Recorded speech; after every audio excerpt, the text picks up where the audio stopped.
et continuons à choisir votre niche. Donc, la deuxième série de facteurs à prendre en compte dans le choix de votre niche sont les facteurs externes. C'est là que vous découvrez si une niche est viable et rentable. Alors, quels sont les facteurs externes? Donc, on voit que c'est la viabilité du marché, l'urgence, potentiel de fixation des prix, coût d'acquisition de la clientèle, le coût de la livraison, l'investissement initial et, en dernier lieu, potentiel de vente incitative.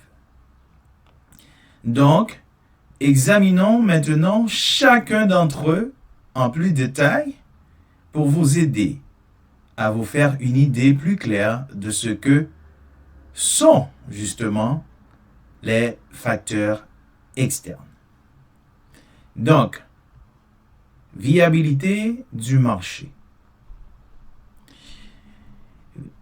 La viabilité du marché est le degré de faisabilité d'un créneau pour le lancement d'une entreprise. Il existe 3 facteurs qui vous donnent une idée de la viabilité d'une niche.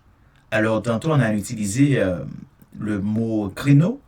C'est synonyme aussi de niche. D'accord? Donc, premièrement, on voit que pour la viabilité du marché, il y a ce qu'on doit considérer, qui est la croissance du marché. Si la niche est en croissance, alors c'est bon signe. Et aussi, deuxièmement, ce que nous devons regarder, chers amis, c'est evergreen versus la tendance. Alors, evergreen, lorsqu'on utilise ce mot anglais, c'est pour dire que le jardin ou la feuille doit être toujours verte. OK? Donc, en fonction de la définition, vous pouvez comprendre. D'accord? Donc, les gens dépensent-ils de l'argent maintenant? Sont-ils susceptibles de dépenser plus ou moins à l'avenir? Vous devez vous assurer que votre niche n'est pas seulement une tendance, mais quelque chose qui peut soutenir une entreprise à long terme. OK? Donc, c'est ça, evergreen versus tendance. Donc, la niche que vous allez choisir doit être une niche evergreen, c'est-à-dire qu'il y a toujours possibilité de créer là-dedans, mais aussi de gagner, parce que nous sommes des entrepreneurs. Et troisième point qu'on doit considérer dans la viabilité du marché, c'est existence d'une concurrence. La concurrence est un signe de santé d'un marché. Donc, la question qui doit se poser, est-ce que quelqu'un gagne-t-il de l'argent ici, dans cette niche? Quelqu'un a-t-il trouvé comment vendre dans ce marché? Donc, lorsqu'on parle de viabilité du marché, ces 3 points, on doit les considérer. La croissance du marché, evergreen versus tendance et l'existence d'une concurrence. Maintenant, il faut comprendre que si c'est le cas, c'est un signe que vous pouvez vous aussi gagner de l'argent. C'est un bon signe. existence d'une concurrence. On a dit, si c'est le cas, c'est un signe que vous pouvez vous aussi gagner de l'argent. OK? N'ayez pas peur de la concurrence. D'accord? Au contraire. Très bien. Donc, maintenant, on va voir l'urgence. Hein? L'urgence. Donc, les clients recherchent-ils activement des solutions dans ce créneau, dans cette niche-là? Si oui, hein, cela signifie qu'il y a urgence. Donc, l'urgence est un indicateur. Hein, l'urgence est un indicateur que les gens cherchent activement à acheter, ce qui est le signe d'une niche saine. OK? Par exemple, dans la niche de la perte de poids, les gens recherchent activement des solutions. Il en va de même pour tout ce qui concerne l'argent ou les relations. Ah. OK? Vous voyez? Là, je partage avec vous des secrets. Je vais le reprendre pour vous. OK? Dans la niche de la perte de poids, les gens recherchent activement des solutions. Aussi, en ce qui concerne l'argent et aussi les relations. OK? Seulement à vous. Alors,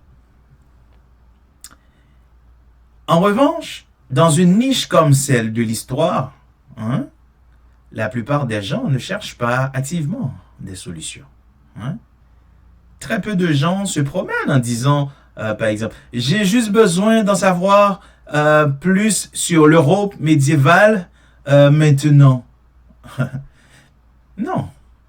C'est pourquoi il est plus facile de vendre un produit de perte de poids qu'une offre liée à l'apprentissage de l'histoire.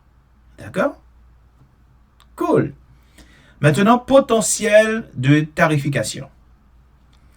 Pouvez-vous facturer un prix supérieur pour un produit supérieur où les produits de la niche sont génériques?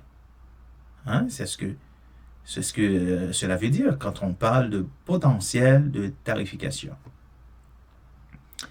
Vous voulez éviter les niches avec des produits génériques où la concurrence est uniquement basée sur le prix. C'est ce que ça veut dire.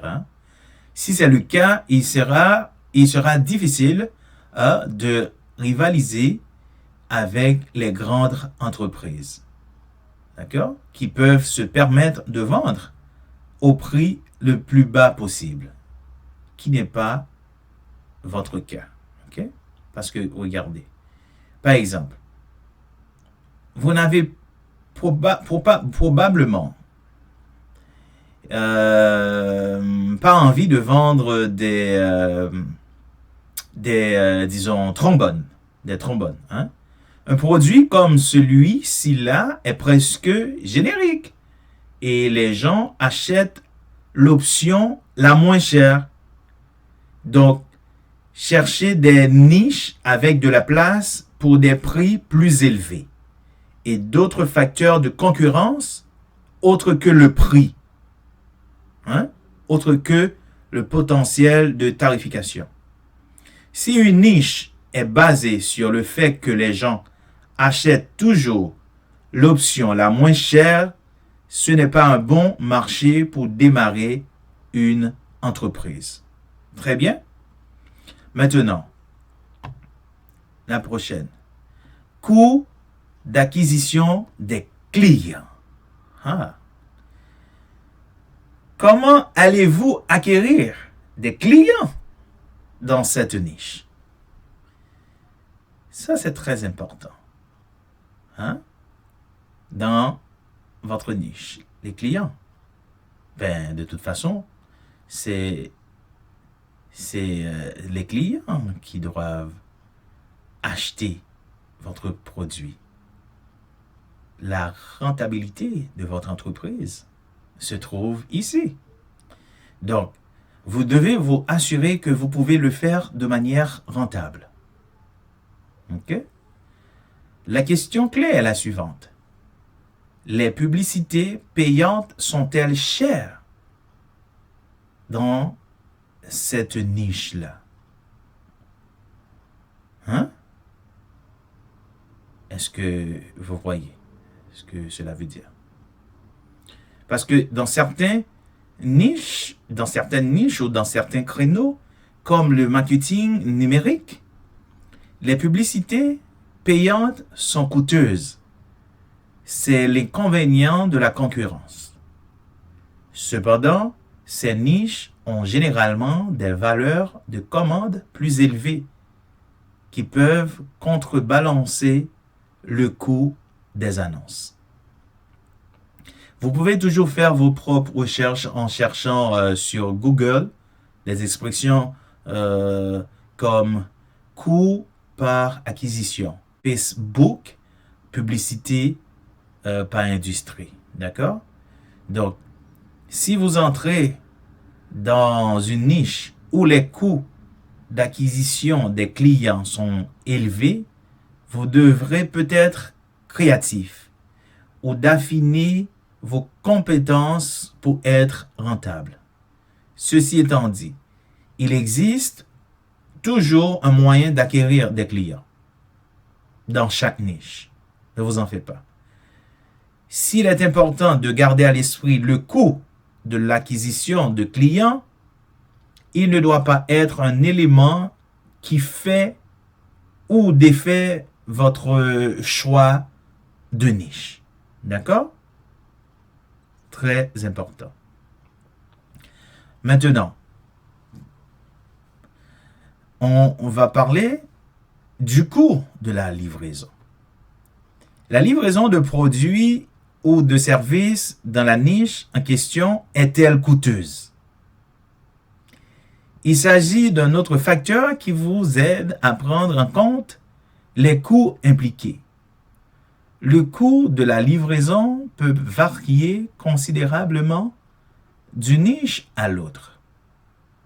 Pour un cours numérique, le coût de la livraison peut être nul. Par contre, pour des produits physiques lourds, comme des meubles, le coût sera très élevé. OK? Si le coût de livraison lié à une niche est très élevé, ce n'est probablement pas un bon marché à pénétrer. Surtout si vous n'êtes pas un entrepreneur expérimenté. D'accord? Donc maintenant, on va considérer un autre aspect qui est l'investissement initial. Qu'est-ce que cela veut dire?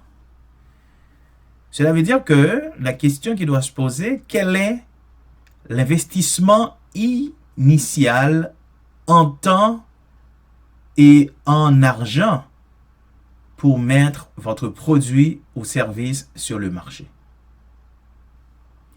Là encore, il s'agit de prendre en compte les coûts potentiels. N'oubliez pas que l'investissement initial n'est pas seulement de l'argent. Le temps est également un investissement. Un investissement, c'est important.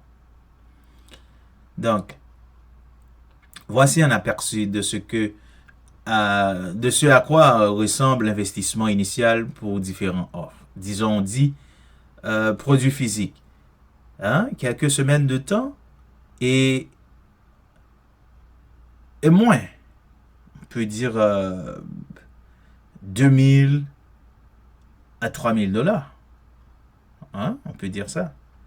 Donc, service, moins de temps et d'argent sont nécessaires au départ. Mais n'oubliez pas que la prestation de service prend beaucoup de temps.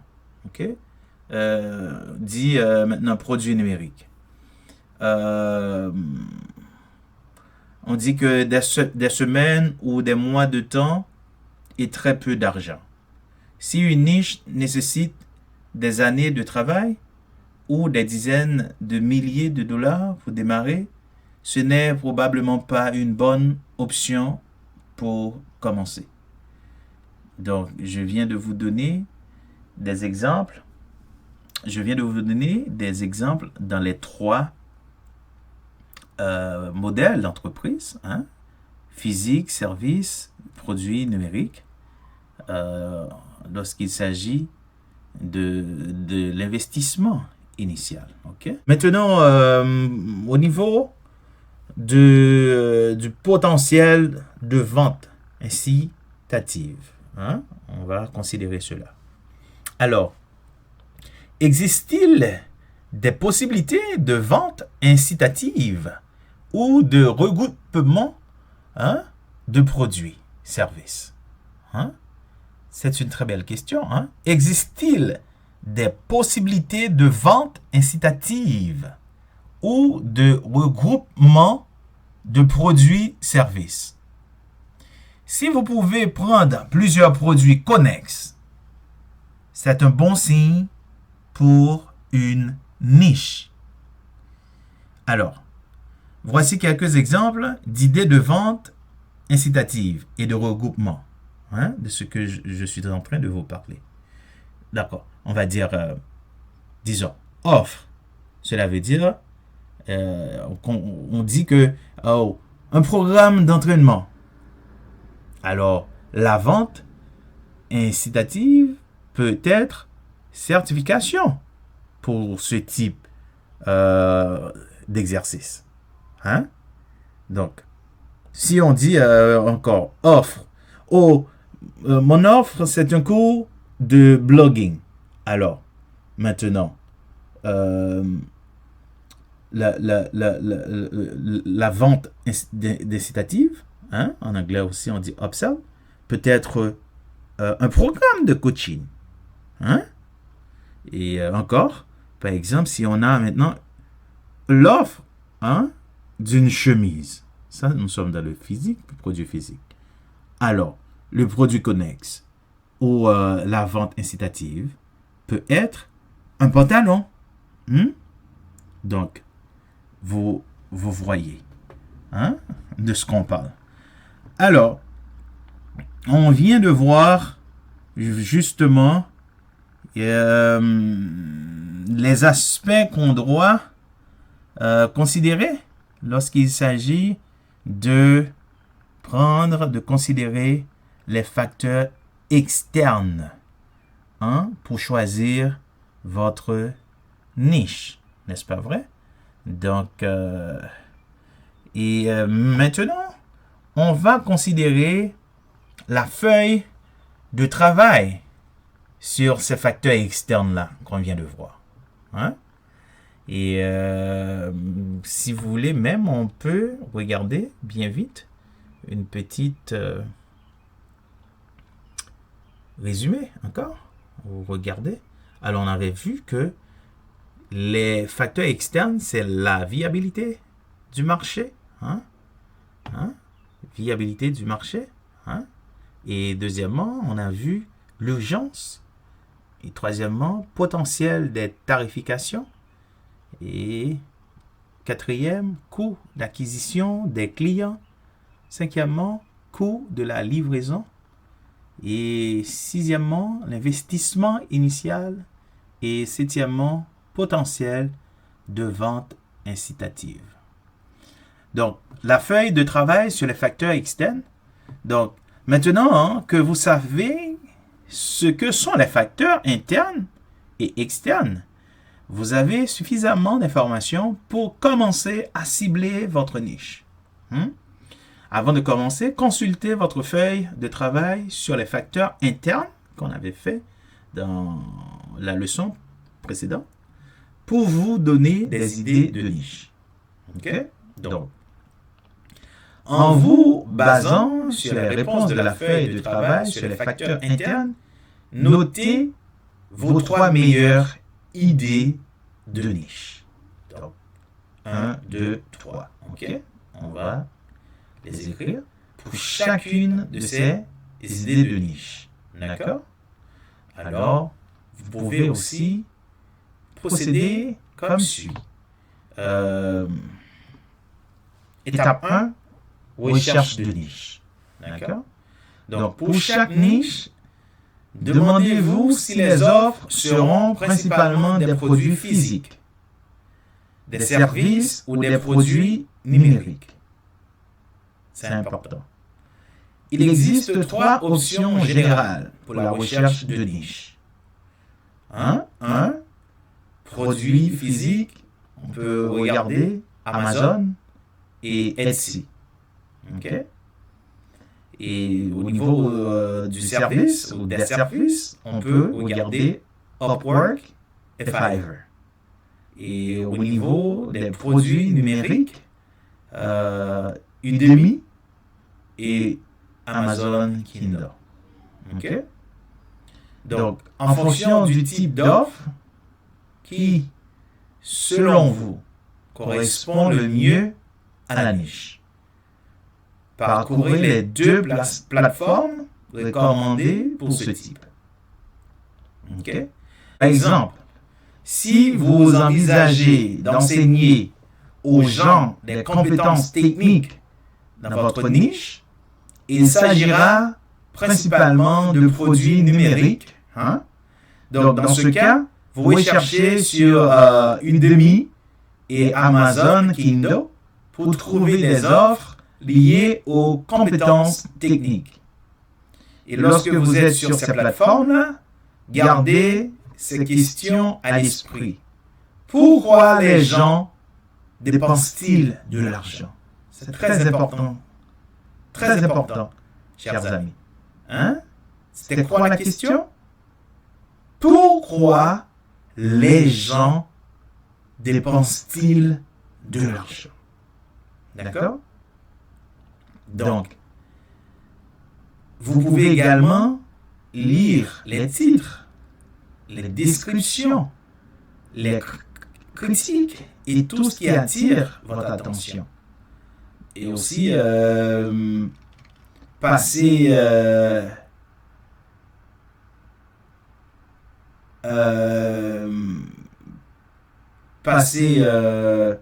3 à 5 minutes sur chaque plateforme, puis passer à la niche suivante. OK? Après avoir effectué des recherches initiales sur vos 3 idées de niche, passez à l'étape suivante.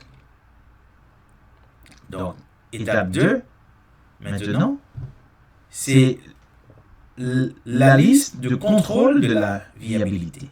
OK? Maintenant, il faut répondre par oui ou par non aux questions suivantes pour chaque créneau, pour chaque niche. 1. Le marché semble-t-il en pleine croissance? 2. Est-il évolutif et ne s'agit-il pas d'une tendance à court terme? 3. Y a-t-il des gens qui gagnent déjà de l'argent? Alors, si oui, si vous avez répondu oui aux 3 questions ci-dessus, alors, passez à l'étape suivante. L'étape suivante, troisièmement, va être le classement. Pour la série suivante de facteurs, donnez une note à chaque niche. OK? Et pour chaque facteur, la note 10 est la meilleure note en termes de santé de la niche. Disons, urgence. 1 sous-entend que pas d'urgence. Et lorsqu'on atteint 10, alors l'urgence est élevée. OK? cote, on va dire, cote, alors c'est potentiel de prix. On vient de voir toutes ces choses ensemble. Alors, 1, cela veut dire que potentiel de prix est très faible ou est faible, limité. Maintenant, si vous atteignez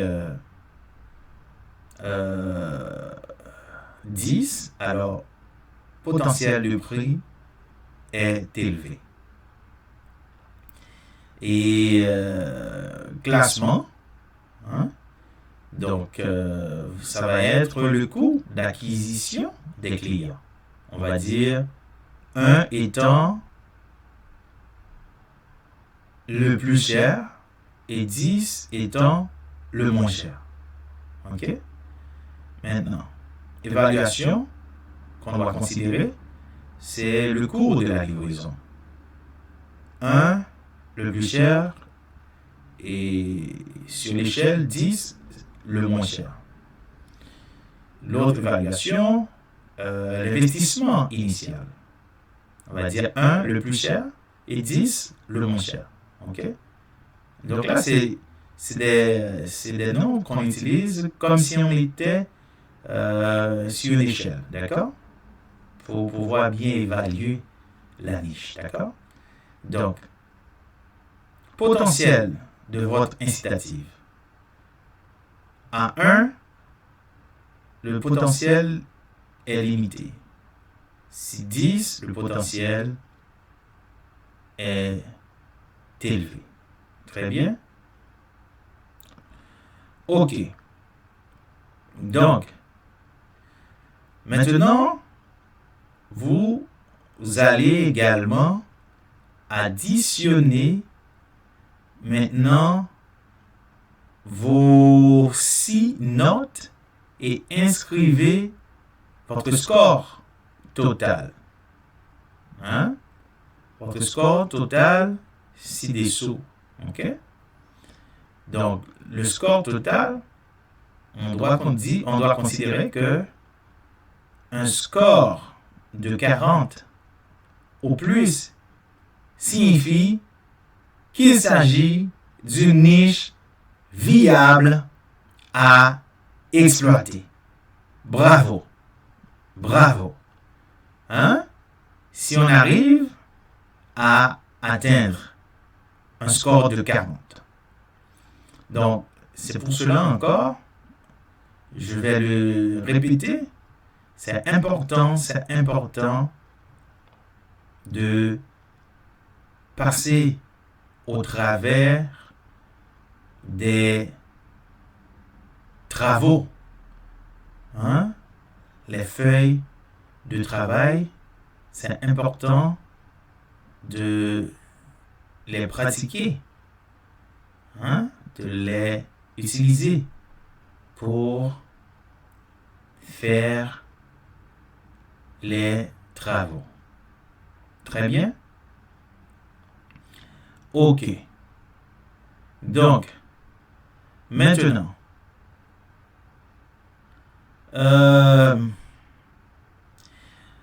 remarque, si vous n'êtes pas certain d'une note particulière, et n'hésitez pas à faire quelques recherches sur la niche en question. Par exemple, si vous envisagez de choisir la parentalité comme niche et que vous n'avez aucune idée de ce qu'est une vente incitative, prenez un peu de temps pour voir si vous pouvez trouver d'autres produits ou d'autres services. Très bien. OK. Maintenant, 4e. Alors, c'est l'étape 4 là. Maintenant, il faut classer vos idées de niche. Classez vos idées de niche en fonction de leur score. On vient de les voir. OK? Et ici, maintenant, il faut faire votre choix. OK? Donc, dans la plupart des cas, il est préférable de choisir la niche ayant le score le plus élevé. Cependant, si vous êtes beaucoup plus passionné par les niches, 2 ou 3, vous pouvez choisir l'une d'entre elles. OK? Et arrivé ici, inscrivez votre choix de niche ci-dessous. Si vous avez un choix de niche. Parce que si vous prenez le temps de bien faire la sélection, le choix de votre niche, cela est égal à rentabilité, de l'argent. C'est bon? De toute façon, nous sommes des entrepreneurs. Premièrement, nous sommes là pour créer de la valeur. Et deuxièmement aussi, en donnant de la valeur aux clients, aux personnes, eh bien, nous devons également avoir des redevances. Très bien. Donc, voilà, nous sommes arrivés à la fin du module 4 qui est là, qui était là ou qui est encore là, parce que vous pouvez les revoir, les regarder plusieurs fois, les vidéos, qui est là pour nous aider à choisir, à sélectionner notre niche.